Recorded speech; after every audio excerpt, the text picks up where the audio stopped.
Yes, yes, yes, yes, yes, yes, yes, yes, yes, yes, yes, yes, yes, yes, yes. Back again.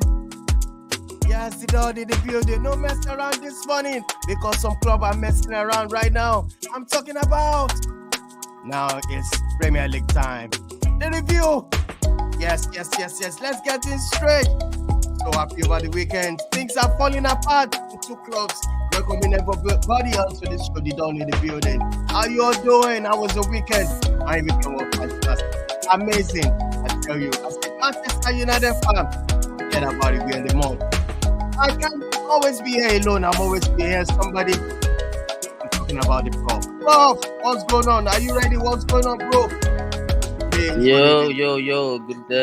Good morning, good afternoon, everywhere you're listening to us all over the world. It's the Premier League time, the review of the Premier League weekend. We had, what can I call it? Sacrificial Sunday, I tell you. because I it tell was you. just a shocking result all over the Premier League on Sunday, and yeah, we're yet to dissect into it. Let's get it. All right, let's get it straight into it. But first, subscribe to the channel, smash the like on the video, and also share the video. This is where it's happening with vibes, with a lot of sauce riding right there. All right, let's get straight into it. It's game week 3. Bro, the game is getting closer and closer and closer. 33 games played. Yes, massive. yes. I think Chelsea's playing later on today. Monday Night Football today. Chelsea versus Everton at Stamford Bridge. Oh my goodness! I'm sure, Prof, you'll be ready for that game. No doubt about it. Am I right? Yes, I will be ready for it. I'll be watching. I'll be tuning in to watch. But my expectations for that game are not very high at the moment. All right. We all know Chelsea. They've been flip-flopping this season. So, I tell you. All right, let's get straight into it. With that being said, let's move on to this one. I'm telling you, the champions of Bundesliga by 11%. The first time they'll be winning the league with 29 games. They won 25. Wow, 4 draws. No, 0 loss and 74 goals. Wow, 19 conceded. Bundesliga champion. Oh my goodness, since I'm telling you, Leverkusen has won their first trophy since 1992-1993, 31 years ago. Oh my goodness. Prof, what do you have to say in this? What do you have to say? Talk to me. It's just an amazing story. What Xabi Alonso has gone over to that club to do. Bayern Leverkusen, what can I say? They've been fantabulous this season. Talk about some of the last minute goals they've scored to rescue points, and 29 games to have 25 wins and 4 draws and 0 losses. They are on course to go the season unbeaten. I'm sure that will be the next step Alonso want to take this to. They've got about 4-5 games left, before the season ends, about 5 games left. And so when you look at that, you see that I'm sure that Alonso will want to set another record by going all that in the season unbeaten. But winning the Bundesliga yesterday, massive. 5 goals. Our Nigerian brother, Boniface, the opener. Granit Xhaka as well, who left Arsenal. The Arsenal faithful didn't really cherish him. They didn't know his worth, and that man left there to the Bundesliga, to Bayern Leverkusen team. Worked with Alonso in a system where he was playing deep line midfield role alongside Palacios or Andrich, and he has gone on to have a wonderful season, and he has won his trophy on the same day that his former employers capitulated in London. So it's a great story for Granit Xhaka. I could see a video where he and Frimpong, they were sending warning shots to Arsenal that he has left there and won his Bundesliga. So great story for Alonso. This is a huge stride for him as a manager. To go in a league where it's almost non-challenged by it's only Bayern Munich. The only people who sometimes get close to challenging is Borussia Dortmund. It's always a straight swap for Bayern to always win the Bundesliga, but to go there and break the status quo, it's tremendous what he has done. And we've heard that he has come out to say we stay another season. He will want to see this team into the Champions League. Absolutely. and have a crack at it with them. And I think it's a brilliant decision with him. He has started this fairy tale story it's only right that it takes it to the next level with them. So congratulations to Xabi Alonso and the Bayern Leverkusen fans for their first Bundesliga title ever. All right, massive one to our own main brother Boniface. Big up, honest, for winning this one. On to the next one. I'm going to say a lot of things has happened over the weekend, and it seems Manchester City are going to run away with this league. Do you agree with me, Prof? Talk to me. It is looking. It's not. It's looking like that at this moment in time, because when you see the result of this weekend, Man City, they destroyed Luton 5-1. Yeah. And they said, okay, they played earlier on. I think they played on Saturday earlier, and they said go on. They said go on to Liverpool and Arsenal. They put the pressure on them to go on and win their games. And only for us to see shocking results by both teams. It was Liverpool at first, who played at at Anfield against Crystal Palace. Everybody thought it was going to be a straightforward match. I mean, at least most people did think so. Especially having come from a serious defeat on Thursday to Atalanta. We all expected a reaction from Klopp. But I think it was the opposite that we got. Yes, it was a negative reaction that we got. Can you hear me? It was a negative reaction that we got in this game against Palace. Palace started the game very well, with the likes of Ayew and Olise, with the likes of Eze, Olise and Mateta.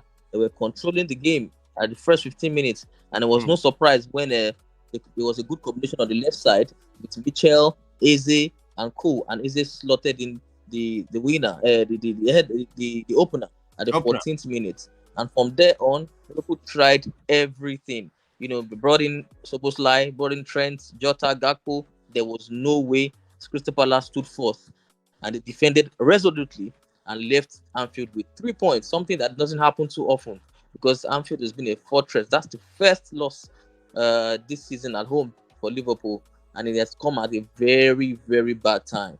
So, look, what can we say? It was City's week, and just as if that was not enough, we tuned in 6:30 Nigerian time to watch Arsenal take on Villa. We thought that if there's any time Arsenal should capitulate, if there's any time Arsenal should capitulate, it shouldn't be now.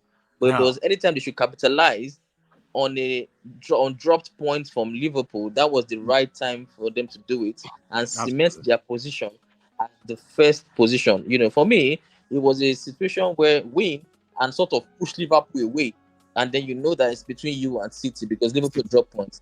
But what do we get? We got Arsenal, who relatively played well in the first half, had chances that they couldn't take. Manager changed the formation. He usually would go. These days, he has been going with Kai Havertz up front, but they changed it and brought Kai Havertz to the middle, benched Jorginho, took Rice to the 6, brought in Gabriel Jesus, and apparently, as we saw in hindsight, that formation did not work because Arsenal, having huffed and puffed in the first half with no real substance and no real threat on goal. I mean, they missed a clear opportunity by Trossard, who should have done better with the shot, and another half chances by Jesus and Bukayo Saka. But when the second half came, it was total Aston Villa. Unai Emery, who is such an experienced manager, now has gotten over. He has got, has won Arteta back-to-back this season. I think he must have gone into that dressing room and tweaked something and told the boys that it's time for them to play, and played the deed. Villa came out with so much confidence, passing the ball, moving the ball around, and they created the openers. Zaniolo had Ben White on toast all through, and then as if that was not enough, Leon Bailey came in to destroy Alexander Zinchenko as well, and it was from that position that they got their opener. Leon Bailey tapped in from the right, and then we had Villa had a series of chances. Only Watkins could have scored. He hit the post in the first half. Tielemans hit the post and the crossbar, and to put the toppings on the to put the toppings on the goal on the performance. Oli Watkins killed the game in the 80-something minutes, and that's how Arsenal, left the Emirates with nothing. It was at that time the Arsenal fans started to all of them started to leave the stadium as soon as Watkins put in the second goal by the 87th minute. So for me, it was a very, very, very, very bad performances from those two teams, and I think it's advantage Man City at this moment in time now. All right, thank you so much on that. That being said, I'm telling you, at the moment, the league looks like this. The league table looks like this, and That's, I think, Man City with 73 points, Arsenal with 71 points. They couldn't have any points yesterday. And also Liverpool on the same line, they also have 71 points. Let's look at the results. It's just crazy. On Saturday, we have a result about Newcastle beating Spurs. Is there anything you want to put out there, right there? I mean, it was another shambolic performance from Spurs. Spurs and this their high line. There's been talks to and Postecoglou, and Postecoglou. A lot of people are pointing fingers at the team now. It doesn't have a plan B. And once the plan A doesn't work, they always fail woefully. And we saw how the Newcastle players exploited that high line with Alexander Isak. He put Mickey van der Ven on his backside twice. It was such an embarrassing situation to watch. And they destroyed Spurs pretty much similar to what they did to them, I think, last season when they won about 6-1 or thereabouts. So Spurs, I think the manager for me would just want to get through this season. I think he would. I don't think he would go into next season with this sort of approach because they will be sussed out. That's what happens in Premier League. Managers and players, they work you out. If you have just one tactics, they will source you out. So you have to have a plan B. And I think he's just trying to implement this plan A very well. Make sure that they understand it. I don't think he's such a daft manager not to know that in the Premier League you cannot approach it one way. So I think he would come with another plan. But I think that will be on next season. All right. Another talking point before we wrap up the show is about Bournemouth drawing points with Manchester United. That was another cracking game. You have anything to say about that game? I mean, I was watching the game and look, Man U they deserve nothing from that game. Telling you. To be honest. Yeah. This is the story of Man United this season. A lot of games they've gone into, they've gotten points here and there, draw a win that they really don't deserve. Because if you look at the way they are conceding opportunities to the opponent, conceding shots here, left, right, and center. For me, that's where I point under the manager, because when you play against teams like Bournemouth, lower teams, and they are averaging shots about 20 shots thereabout, then for me you just have to point to the manager. There's something not right in the training ground. If you're trying to imprint the tactics on the field of play and the players are not buying into you, then it means you've lost the players' trust and you've lost the dressing room. That's what it means. It's either you're not implementing it the right way or the players are not buying into you. Either way, it's the manager's fault. So for me, Erik ten Hag is really under serious pressure. If he doesn't win the FA Cup, which I don't think he will, but even if he does, I think he's still under serious pressure. And quickly before I go, I want to talk about the title race.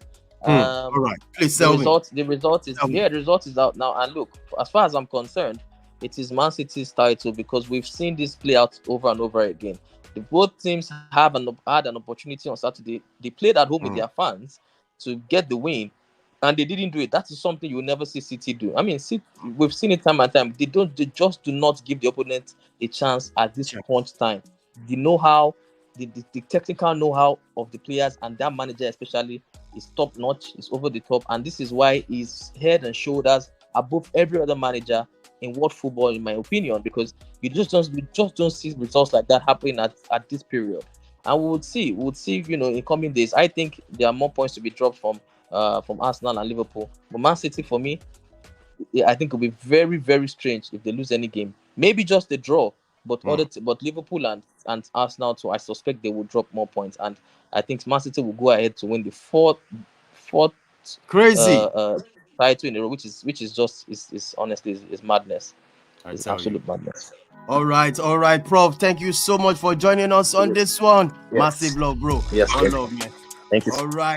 All right, people, smash a like on the video. This is how far we can go tonight. Same time tomorrow when we be back with Champions League.